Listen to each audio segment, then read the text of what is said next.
Hi, this is Jay Billis of ESPN, and you're listening to the ML Sports Platter.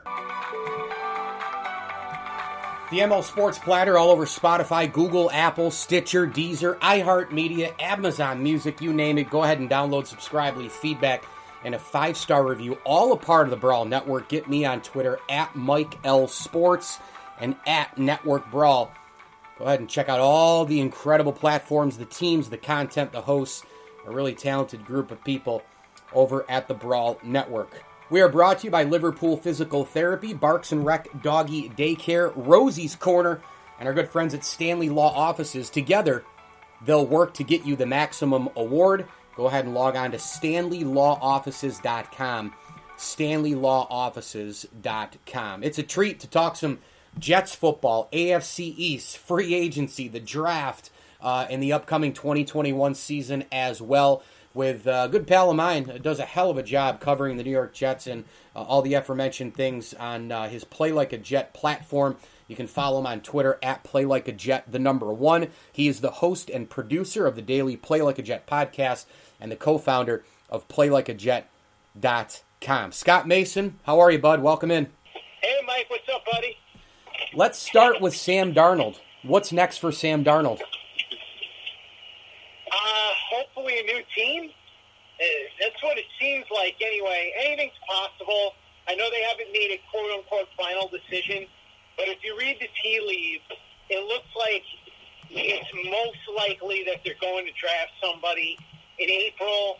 The buzz is heavy around Zach Wilson, the BYU quarterback. Anything's possible, though, in terms of whether they pivot to a different quarterback or not. But it appears that they're going to deal Darnold. Joe Douglas has taken phone calls.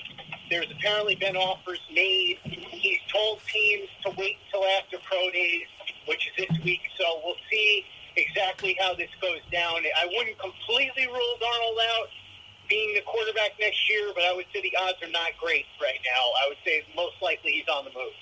Give me a reason you want him back and a reason you don't want him back. Just if I had to pick a reason I'd want him back, it's that he's still young, and you would think that with the new coaching staff, maybe they can get out of him something close to what we were hoping for when he was drafted number 3 in 2018. As far as why I don't want him back, I mean, that's a much longer list. But I'll say this much, though.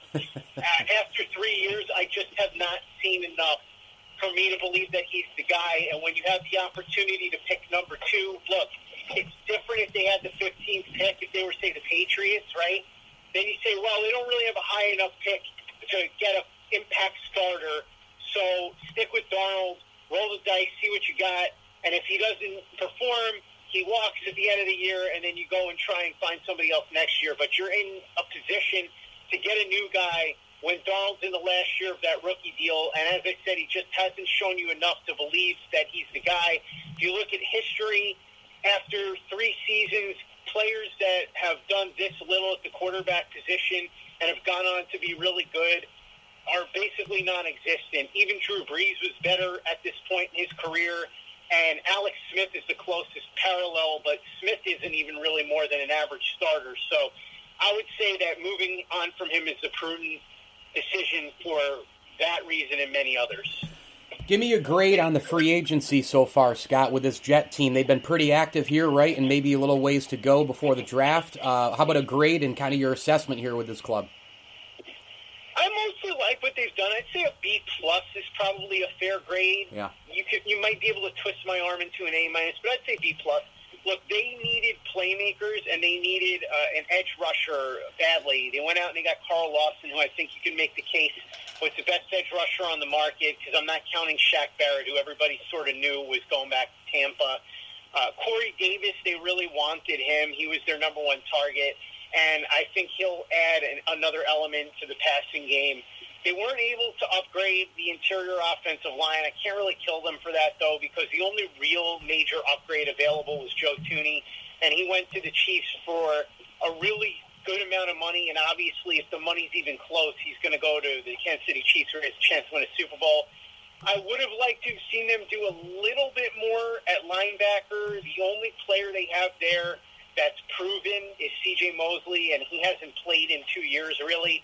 And I would like to see them go and get a corner. Steven Nelson, as we speak, is available. I know that for a fact that he wants to play for the Jets. He would probably be available on a fairly reasonable deal. He was due to make $8.25 million before the Steelers released him. So if they could get Nelson, I would probably bump this up to an A- or an A. But I think overall they filled a fair amount of needs. Sheldon Rankins comes in. He'll help really make that defensive line an even greater force. But I think now they head into the draft at this moment desperately needing a cornerback, and they could really use an interior offensive lineman and an inside linebacker. So they haven't filled everything, but they've done a pretty good job, so I'll give them a B+. Scott Mason with us on the ML Sports Platter. He's the host and producer of the daily Play Like a Jet podcast on Twitter, at PlayLikeAJet, the number 1. Make sure you go follow him as well. PlayLikeAJet.com, co-founder. Great content on the website. This recent Deshaun Watson stuff, with who you've talked to, how has it impacted, if at all, the New York Jets and their direction, Darnold, the front office, weapons you may acquire in the draft or free agency? How is this recent Watson, because, he's been rumored to go obviously a million different places, the Jets being one of them, and the Jets have a lot of capital in the draft. Watson, Jets, how do they line up? How is it affected? Before all of this stuff, I would have said that the Jets were probably one of the front runners. It was going to come down to what the price was, but I thought that the fact that the Jets had the number 2 overall pick was going to be a huge factor because they would be the only team that could offer Houston the opportunity to draft a replacement of their choice for Watson immediately. And then they have a ton of draft capital over the next couple of years, so they could have offered that number 2 pick and a variety of other picks and still had relatively normal drafts because of the trade they made with this. I think the problem becomes nobody really knows what's going on with this. We haven't seen all the evidence. We just know claims have been made. But much like La'el Collins in the draft a couple of years ago where there were allegations flying around and he had to be ruled out as a suspect, no team is going to be able to justify giving up the type of draft capital and assets that it would require to get a player of Watson's stature without him having this cleared up first. So I can't see any way this gets cleared up before the draft. And with that being the case, I suspect that the Jets are going to move on and pick a quarterback at number 2. And after that, they'll use their assets accordingly on other players to surround that quarterback, and that'll take them out. And I think a lot of other teams, that'll probably be the case. If Watson gets traded now, it's probably not going to happen until after the draft, whether that's in the summer, whether that's at the trade deadline, whether that's next season.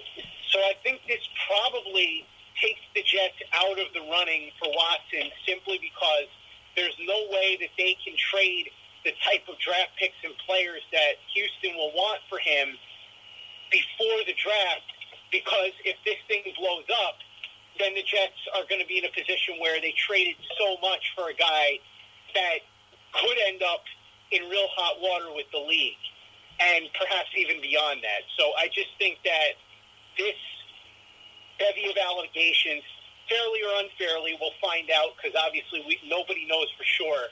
I think that's going to take the Jets out of the running here. Every fan base in sports, Scott, as you know, it's usually never enough for the majority, right? Every fan base wants more, whatever level they're at. A team's 3-13, they want great draft picks, they want to get better. They go 6-10. Maybe a narrative changed along the way. Oh, we should have been in the playoffs, 8-8, 10-6. Whatever. Okay, you win a Super Bowl, you want another one. So it doesn't matter what level the majority of fans are at. Most fan bases, most fans inside fan bases, college, pro, etc., they always chomp at more. They always want more. Satisfaction very hard to achieve.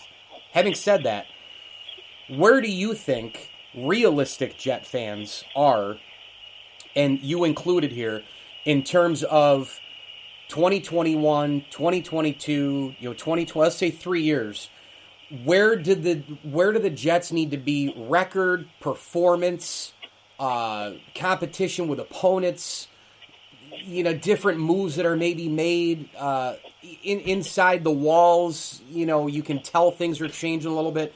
What's the realistic? There it is. Here's my ceiling here, ceiling here, ceiling here, as we go on for the realistic Jet fans. I think my co-founder, Chris Walker at PlayLikeAJet.com, and also Luke Grant, who does phenomenal work at PlayLikeAJet.com as well, made a great point. 2021 is a year where the main thing you want is to see the beginning of something that could be really good. So, for example, if the Jets are able to get a new quarterback, or if they keep Sam Darnold, either way, and let's say they get the new quarterback and that new quarterback plays really well, the way that Burrow played before he got hurt, or even better, the way that Justin Herbert played this past year with the Chargers, right? And, if they keep Darnold, if he starts to play more like the player that the Jet fans thought they were getting when he was drafted in 2018. And then beyond that, if you start to see real improvement, pieces that are really making a difference, especially in the draft, if you start to see players step up and this team starts to gel, and you see that maybe they don't win a ton, maybe they win 6-7 games, but that the team is headed in the right direction. The main goal here is, can you be a playoff team by 2022? If you can do it in 2021 because of the easy schedule, because of the 7th team in the playoffs, and because maybe a few things go your way that you're not expecting, then great. But I think 2022 is the year that you're looking at, where if you have that rookie quarterback, he starts to make that leap in year number 2. Or if it's Darnold, he continues the progress he made in year number 4. And some of the guys that you drafted this past year's rookies, and the guys before that, guys like Denzel Mims, start to really round out. And Quinnen Williams continues to, knock on wood, turn into a budding superstar. I think that's really where the realistic expectations are. Can they be a fun, reasonably competitive football team in 2021? And can they be a potential playoff team in 2022? If they can do that, then I think that's where the arrow is pointing up. And most realistic Jets fans' heads are probably there, because I don't think most fans expect the playoffs in 2021. I think they figure if it happens by the grace of God, great. But if they can just provide entertaining, competitive football on Sundays in 2021 and be ready for a playoff run in 2022, that would be where everybody would say, okay, this is heading in the right direction. What do you like most about Robert Saleh? I really like the fact that Robert Saleh seems to understand that his job is not to be the defensive coordinator. And that's something that has been a big problem for coaches that have come in here for the Jets. And you've seen it all over the place, not just the Jets. Guys that come in as coordinators on the offensive or defensive side of the ball and think that their job is to be head coach of that particular side of the ball. It didn't work with Adam Gase. It had a little more success with Rex Ryan, but still ultimately failed as it did in Buffalo when he went there. It didn't work for Todd Bowles. You could go down the line with all the coaches that have had issues with that. But Robert Saleh, the way he put together the staff, and particularly the fact that he brought in Jeff Ulbrich to be his defensive coordinator and immediately said that Ulbrich will be running the plays. And I like that, because Ulbrich is somebody who did really well in Atlanta, and he and Saleh know each other, and they are on the same page in terms of what Saleh wants for the defense, but Saleh is going to let Ulbrich do it his way. I'm sure he'll oversee it the way he'll oversee everything else, but he trusts the guys around him to do the job that they've been hired to do. And there's a video clip that was out there of Saleh talking at a coaching symposium before he was hired, back when he was on the 49ers. And he talked about how the staff should complete you. In other words, he doesn't want 15 guys on his staff or 30 or 40 guys on his staff that can do what he does. Because he does things that other coaches can't do, but there are other coaches that can do things that he's not good at, that can shore up his weaknesses. And that's what he was looking for. He wanted to hire a staff of guys that he knew he could work with, that he could trust, that he could rely on, but a lot of guys that, in addition to understanding his vision, knew how to do their own jobs to the best of their ability, and that Saleh could trust to take his foot off the gas, so to speak, and let them do what they're hired to do. So I really like that. I like his intensity. I like the fact that the players seem to respond to him, and that he's a guy that's fiery, but he's not the type of guy that'll get in your face and scream and tell you you suck, which sometimes works. You know, Bill Parcells, occasionally that worked for him, but he's more of a guy that'll pull you aside and say, look, what you're doing isn't working. I see what you're trying to do, but let's work together on this and fix this and make you a better player and make us a more successful team. So overall, I like that approach. Will it work for him as a head coach? We'll see, but he has all the makings of a good head coach. Now we just got to see him put it into action. Yeah, I like Saleh a lot. I mean, at least, you know, so far. I mean, he seems like a good communicator. They obviously need some discipline in there. You know, you hear the word culture thrown around all the time in the NFL. Perhaps he can help with that. Whether you think it's underrated or overrated, there is at least a small piece of it that is important inside the walls. So we'll see what happens. A couple more for Scott Mason, Play Like a Jet podcast host, covering the Jets, the AFC East, and the NFL in general. Host and producer. Get him on Twitter at PlayLikeAJet, the number 1, and PlayLikeAJet.com. Terrific content across the board. A couple more in the division. I'll let you skedaddle. Can the Bills sustain success? Can the Bills sustain success? It's an interesting question. Honestly, I think that mostly comes down to Josh Allen. If Josh Allen can continue to play the way that he did last year, then I think that we've already seen enough from McDermott and from Bean to know that they can build a roster and they can coach up the talent. I like most of what they did in the offseason. We'll see what they do in the draft, but the question is, Allen, was year 3 an outlier? And there are some metrics that indicate that maybe he got lucky a little bit in some of the passes that he made that could have been interceptable, or was it the breakout season that we all think that it may have been? If Josh Allen continues to be a top 10 quarterback and continues to play at the level he played at in 2020, I see no reason why the Bills can't sustain success. Let's put it this way, Mike. If Josh Allen is anywhere close to what he was last year, the Bills are the runaway odds-on favorite for the division.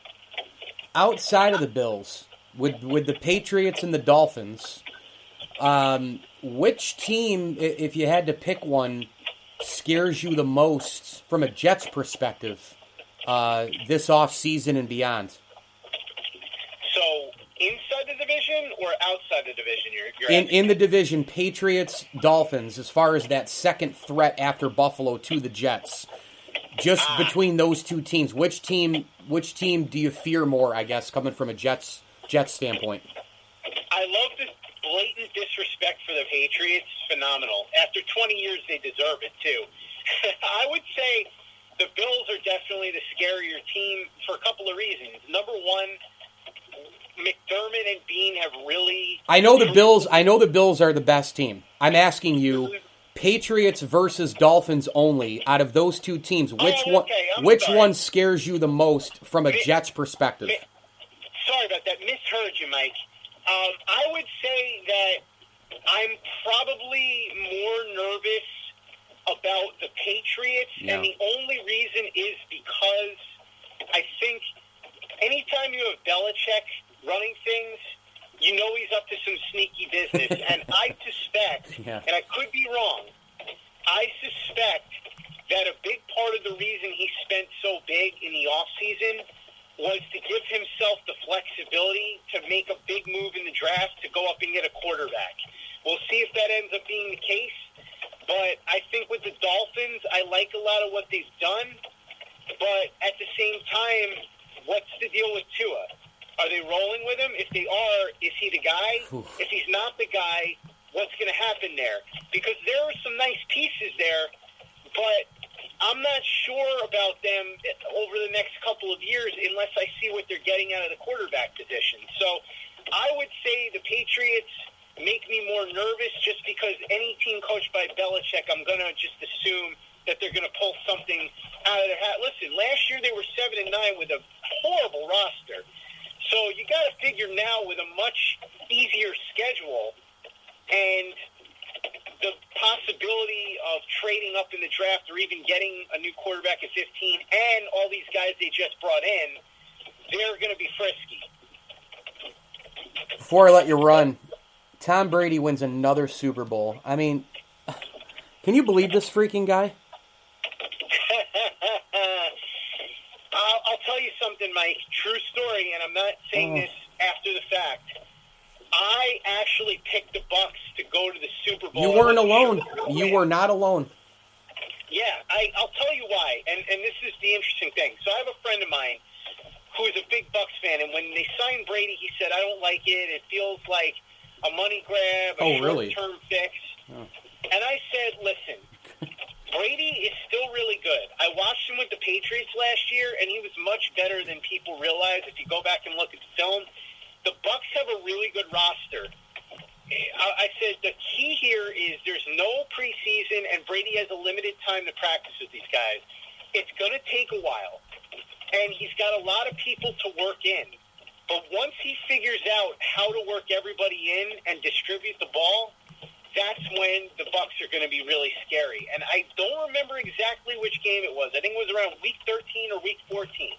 I didn't even see that particular game, but I looked at the box score, and I saw the distribution between the wide receivers, and I texted my friend, and I said, he's got this now. The NFC's in a lot of trouble. And that turned out to be exactly what happened, because once he figured out how to spread the ball around, get his timing with guys like Godwin and Evans, in addition to the guys he already knew, Antonio Brown and Gronk, and even guys like Scotty Miller, once that happened, you looked at the rest of the roster, and this was a dangerous team, and you knew that they could go all the way to the Super Bowl. Now, I wasn't convinced they were going to win, but I had them as the odds-on favorite the whole way to go to the Super Bowl. So I'm not surprised, honestly. And, you know, you and I, Mike, we've watched Tom Brady terrorize our favorite teams for the last 20 years. So I was actually rooting for Brady because, A, I was enjoying watching him do it to somebody else, and B, I love the schadenfreude of the Patriots fans being miserable because even though they were rooting for Brady, they were so upset that Belichick messed up by not finding a way to keep Brady or not coming up with a succession plan, and, the Patriots are a mess. They were 7-9. I couldn't have enjoyed listening to Boston Sports Talk Radio more the few days after the Super Bowl. So I wasn't surprised, and I absolutely enjoyed Brady winning it. Scott Mason, unbelievable to have you back, man. PlayLikeAJet.com, the website. He's the host and producer of the terrific daily Play Like a Jet podcast on major platforms, including Apple, Spotify, Google. You know what to do. Download, subscribe, leave feedback, and a 5-star review, and follow him on Twitter at PlayLikeAJet, the number 1. Scott, thank you, sir. Mike, always a pleasure. Anytime you want me to come on, more than happy to do it. And I'm looking forward to having you on Play Like a Jet as we get closer to the football season. I would just like to tell everybody that's listening to this, if you can, check out the podcast everywhere we can download podcasts. It's 7 days a week.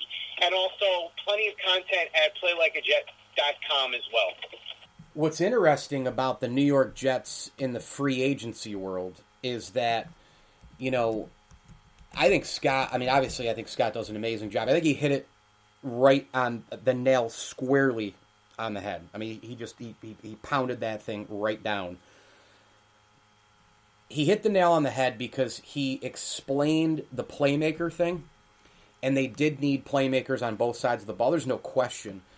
But I think one of the top 5, maybe 3 free agent, if you want to create your, splash, that word that we use, that splash gets used now more than any word, right? But if you had to use, like, hey, what are your top 3, top 5, top 10 splashes of free agency as we record this, I gotta tell you, I'm terrified as a Bills fan of Carl Lawson. I'm terrified.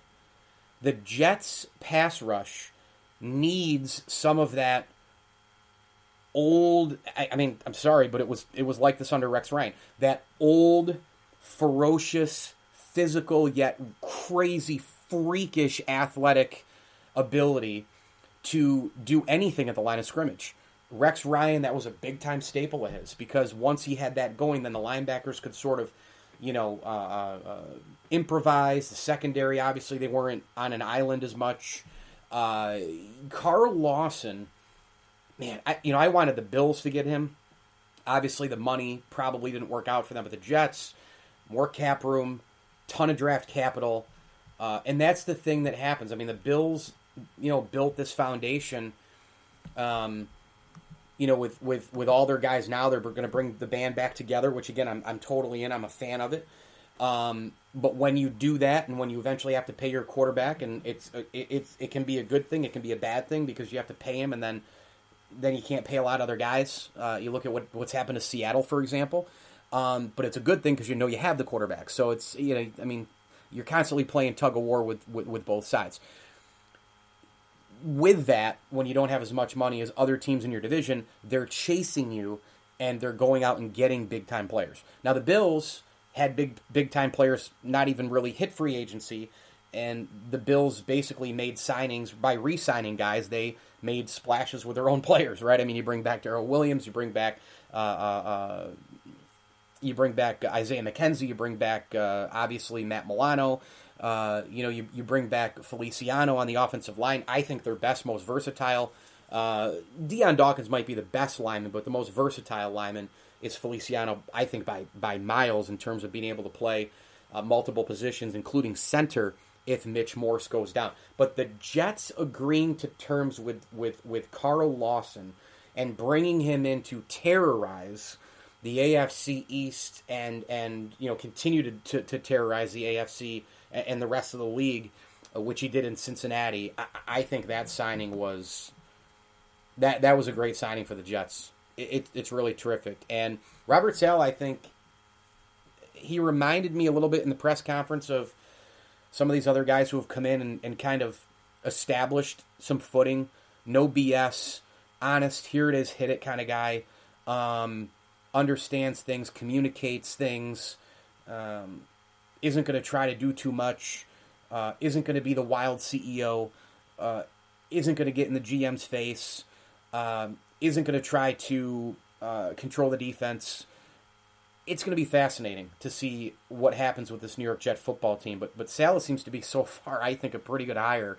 Again, you got to play the games, you got to win. It's New York, it's a tough market. The fans are sick of the garbage that has gone on, right? But he seems to be McDermott from a personality standpoint, communication standpoint. McDermott, Vrabel, Tomlin, those types of, maybe a little bit of Frank Reich, those types of guys. I think a little bit of Matt Rule in Carolina too, right? Maybe a little bit of, like, a splash of Sean Payton. But again, you got to win, and we'll see what happens. Little Ron Rivera, those type of guys. So great to have Scott Mason on, though. He does an amazing job covering the Jets and the NFL for the Play Like a Jet platform. Go get him on Twitter at Play Like a Jet, the #1 PlayLikeAJet.com, the terrific host and producer of the daily Play Like a Jet podcast. I'm Mike Lindsley. Thanks for listening to the ML Sports Platter. Don't forget, by the way, baseball fans, go ahead and visit PinstripePassion.com for all of your Yankee and baseball content. I've got videos rolling on there. I've got a Yankee season preview. I do by the numbers with some fun stats of Yankee greats from the past and much, much more. So go ahead and visit PinstripePassion.com. And while you're there, you can also click the interview page and hear past interviews with, as I go click on the website, as the famous John Sterling calls from way back in the day when I got those sent to me from New York City and the friends at WCBS when they had the rights to the Yanks. But you can go to this website and click on interviews, staff, that's just me, and my buddy Rocco taking photos for me. Media, the Ball 9 link is up there for the Ball 9 guys, but go ahead and get on there right now and check it out. I've got Cal Ripken Jr. up there. I've got old interviews with Ron Guidry, with Bob Shepard, Darryl Strawberry, Doc Gooden, Whitey Ford, Tim Raines, Jim Leyritz, you name it, Bob Uecker. They're all on there, so go ahead and visit pinstripepassion.com for MLB and Yankee content. We are brought to you by our good friends at Rosie's Corner, pizza, pasta, hot and cold subs, and more. Make sure you go ahead and get over to Rosie's Corner. They've got Fish Friday, Meatloaf Monday, a lot of great themed food days as well, and you can grab pizza and wings for all of the March basketball as well. Jason, Jody, and the gang doing a great job. If you're in and around central New York, they're right on Route 11 in front of the Brewerton Bridge. It's right off the Bartell Road exit. Super easy to get to. Rosie's Corner, a proud ML Sports Platter sponsor. A tip of the cap thank you as well to Axe Exotic Pets, Sit Means Sit Syracuse, and Camillus Golf Club. I'm on Twitter at Mike L. Sports. The ML Sports Platter is a part of the Brawl Network. And as I always tell you, enjoy the games.